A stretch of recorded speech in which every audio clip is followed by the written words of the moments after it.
Nouriel Roubini predice una crisis económica grave, larga y fea en el 2023. El mundo sufrirá una recesión que podría prolongarse a lo largo de todo el año. Roubini es llamado el Doctor Catástrofe, porque sus previsiones suelen ser extremistas pero acertadas. Es uno de los inversores que predijo la crisis del 2008 cuando se desplomó el mercado hipotecario por completo en los Estados Unidos. Pero ustedes se preguntarán, ¿cómo afecta esto a las personas y a las empresas? Las crisis económicas suelen ser causadas por una combinación de factores como problemas en el mercado financiero o una desaceleración en el crecimiento económico. Los efectos de una crisis económica pueden ser devastadoras para las personas y para las empresas, ya que pueden provocar un aumento del desempleo, una caída en los precios de las acciones y una disminución del poder adquisitivo de la moneda. Una de las formas en que las crisis económicas llegan a las personas es a través del desempleo. Durante una crisis, las empresas suelen recortar gastos y despedir a sus trabajadores para reducir costos. Esto aumenta el desempleo y puede tener un impacto significativo en las familias que dependen de estos ingresos.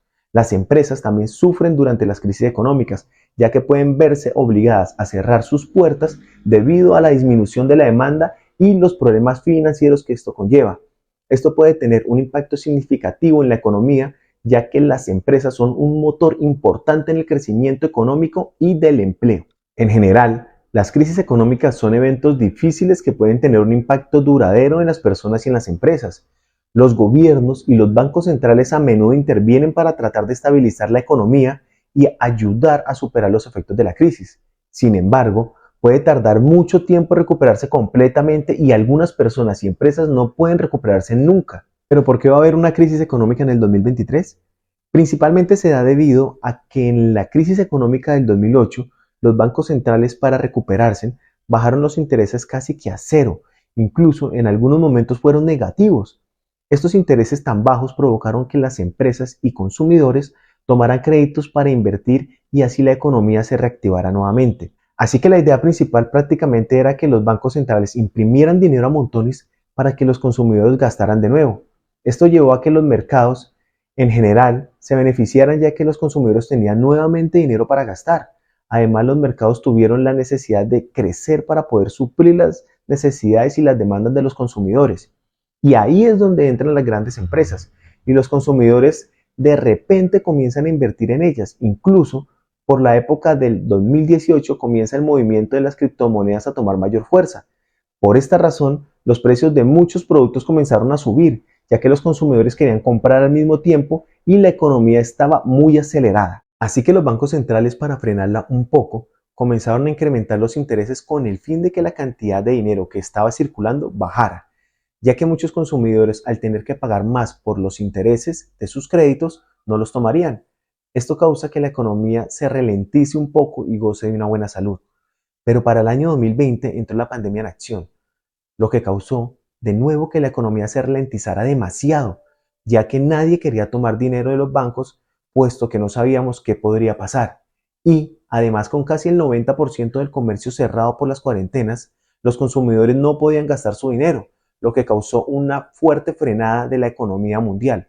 Prácticamente solo podrían funcionar las empresas esenciales para los gobiernos, como lo son la salud, empresas de alimentos y telecomunicaciones, entre otras. Y para hacer frente a este problema, muchos gobiernos tomaron acciones y en compañía del Banco Central decidieron bajar casi que a cero de nuevo los intereses y al mismo tiempo imprimir más dinero del que ya estaba circulando, buscando así acelerar de nuevo la economía, que estaba frenada casi que por completo por culpa de la pandemia del COVID-19.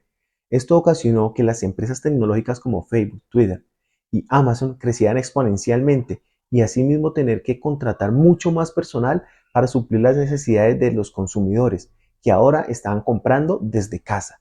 Y todas estas acciones funcionaron perfectamente para que la economía mundial no se hundiera durante la pandemia, pero al inyectar tanto dinero a una economía mundial tendría consecuencias. Durante la pandemia, muchos productos esenciales como los alimentos subieron de precio. Esto debido a que muchas fábricas pararon actividades a causa de las restricciones de cada gobierno.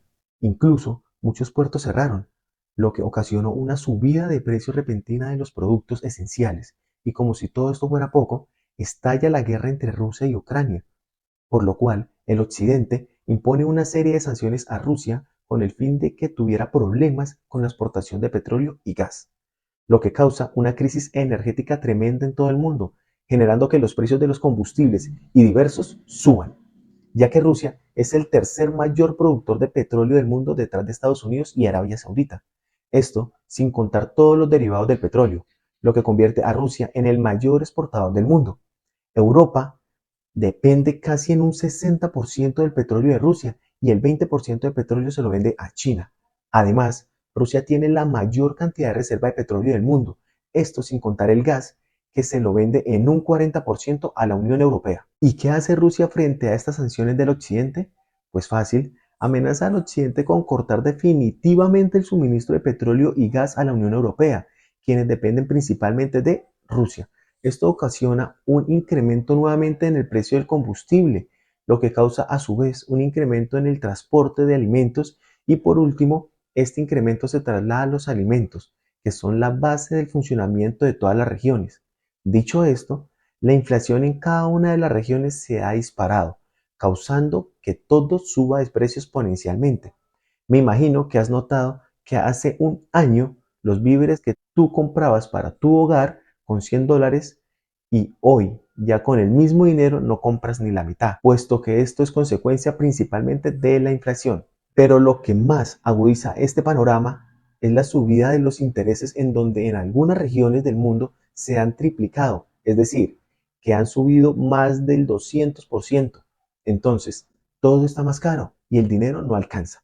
Pero al mismo tiempo, la subida de los intereses por parte del Banco Central hace que haya menos dinero circulando, lo que provoca que los consumidores tengan mucho menos dinero para gastar y que las empresas dejen de invertir y, más bien, busquen reducir personal con despidos masivos tratando de proteger sus propias economías, como ya lo hemos visto directamente con Meta, que despidió cerca de 11.000 trabajadores y Amazon despidiendo unos 18.000 trabajadores. Es por eso que la economía mundial necesita una frenada, necesita una recesión que ponga fin a la inflación y a los altos precios de todos los productos. Entonces, ¿qué podemos hacer para no sufrir tanto en esta recesión económica? Lo primero es dejar de gastar en cosas innecesarias y no usar la famosa frase lo compro porque me lo merezco. Lo segundo es en lo posible no solicitar más préstamos, ya que los intereses están muy altos y seguirán subiendo o seguirán así durante todo el 2023. Y lo tercero es en lo posible pagar todas las deudas cuanto antes, y más si tienes créditos con tasa variable. Pero bueno, no todo es malo en las recesiones económicas. Lo bueno es que como no hay suficiente dinero para gastar, todo suele bajar de precio. Por ejemplo, la finca raíz es una de las más afectadas en estas épocas y las casas suelen bajar de precio, con lo cual podrás encontrar ofertas muy atractivas en el mercado. Esto en caso de que tengas un dinero de sobra y no sepas qué hacer con él. Bueno, y ya por último, si te gustó mi video o te fue útil, suscríbete a mi canal en YouTube y déjame un like.